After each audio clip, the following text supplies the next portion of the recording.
And welcome back to Geology, and this is Chapter 8 on Metamorphism and Metamorphic Rocks.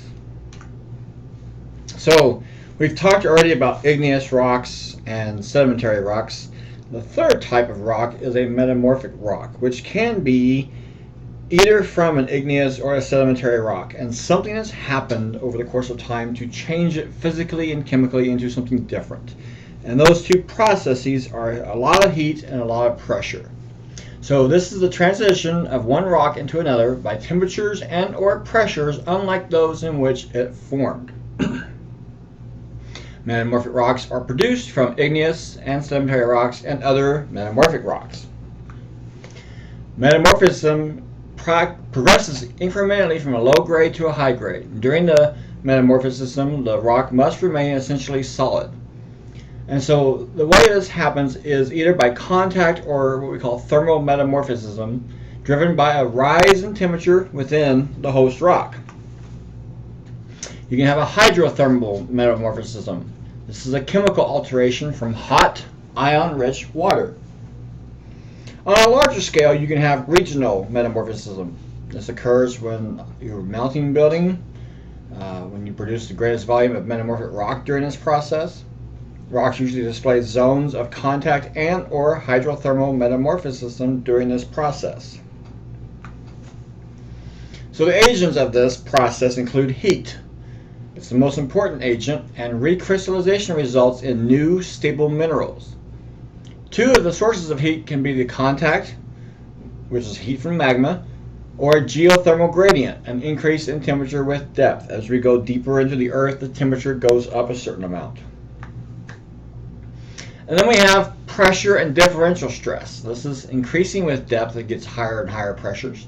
The confining pressure applies forces equally in all directions, and rocks may also be subjected to differential stress, which is unequal in different directions.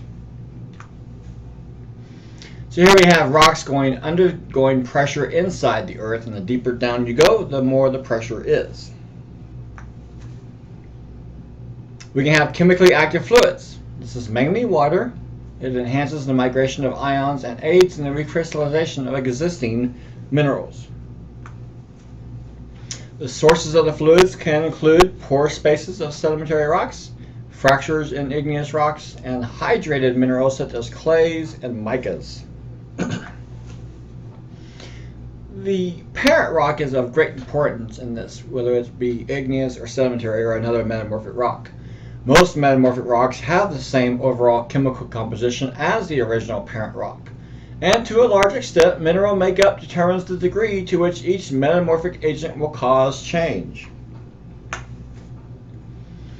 we can look at texture. This is the size, shape, and arrangement of the mineral grains. And we can look at foliation, which is a planar arrangement in like sheets of mineral grains or structural features within a rock. And so this could be like a parallel alignment of elongated minerals. We can have compositional banding, where you see the different layers in the rocks. We see this a lot in sandstone and limestone. You can have a recrystallization of minerals in the direction of a preferred orientation. We also see this in the ocean floor rocks with the magnetism. So here is a rock before metamorphism.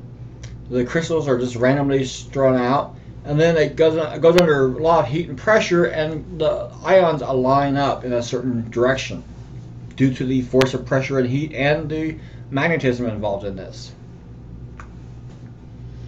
And so we can have a rock or slaty cleavage, and this is closely spaced planar surfaces along with the rock split in, and they can develop in a number of ways.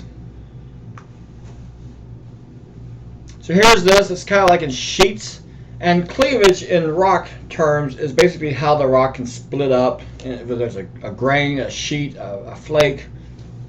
So we see this a lot. Let's skip some things here. We can have a non-foliated metamorphic texture.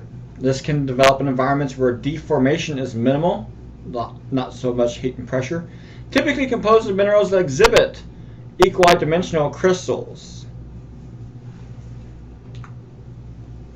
Slate is an example of a foliated rock. It's very fine grained. It's kind of like what you would see on one of the old style chalkboards in a classroom. Excellent cleavage. It splits along solid sheet-like lines, and most often generated from a low-grade metamorphism of shale, mudstone, or siltstone. Finite has a gradation between a slate and a schist. These minerals are not large enough to be identified with the unaided eye. Has a glossy sheen and wavy surfaces. You probably have this in your rock kit in your lab. Here's phyllite. You see the different sheets of lines in it. Schist is a medium to a coarse-grained metamorphic rock. A lot of micas are involved in it, black and white mica. It describes the texture of it. So here's a mica schist. You can see the shiny flakes in there are the mica, white mica. We can have a rock called gneiss. Sounds like N-I-C-E, nice. It's a medium to coarse-grained rock, has a banded appearance with a high grade of heat and pressure added to it. So here's that rock. You have this, and you can see the various lines and banding going on in it. It also has mica involved in it. We can also have non-foliated rocks that are metamorphic. Marble is one of these. It's very coarse-grained and crystalline structured. Its parent rock was either limestone or dolostone. Has a lot of calcite and dolomite in it. And we use this for kitchens, for cabinets and stuff, for vanity cabinets. And it comes in a variety of colors. Here's some marble for you. There's a graph there, picture close up. You see the mineral grains in different directions. Quartzite is formed from the parent rock of quartz-rich sandstone. And these are quartz grains that are fused together. Here's quartzite for you.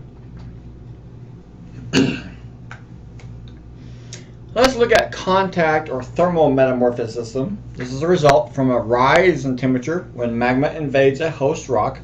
The zone of alteration forms in the rock surrounding the magma and is most easily recognized when it occurs at or near the Earth's surface. So here we have a magma chamber impending on the rocks beneath the crust, shale, limestone, quartz, and shale, and it's going to change it with the heat and pressure. The other type is hydrothermal metamorphism. This is a chemical alteration caused when hot, ion-rich fluids circulate through fissures and cracks that develop in rock. Most widespread along the axis of the mid-oceanic ridge system, we see this. So here's that ridge in the Atlantic, and we see these hot mineral-rich waters rise to the seafloor, and the cold water down there, near freezing temperatures, percolates into the newly formed crust and forms these rocks.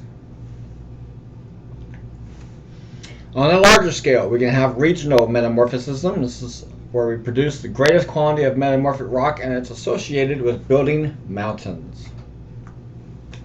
So here we have a subduction zone pushing up the land on the crust to form mountains, and these are intense areas of metamorphism by regional contact.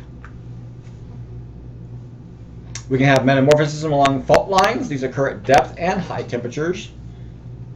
And we can also have burial metamorphism. This is where we are associated with very thick sedimentary strata of rocks, layers of rock, and it requires a depth that varies depending on the prevailing geothermal gradient, how hot it gets deeper inside the earth. So here is that along a fault zone. We can see the fault line there in the rocks. We can also have, in rare cases, impact metamorphism. This occurs when a high-speed projectile, a meteorite, a chunk of rock, impacts the Earth's surface. And we see this in northern Arizona. There's a crater there called Meteor Crater, Barringer Meteor Crater on the Barringer Farm. We also see it in the Yucatan Peninsula, which is the crater that was formed by the impact that killed the dinosaurs 65 million years ago. Now we have systematic variations in the mineralogy, and textures of metamorphic rocks are related to the variations in the degree of metamorphism.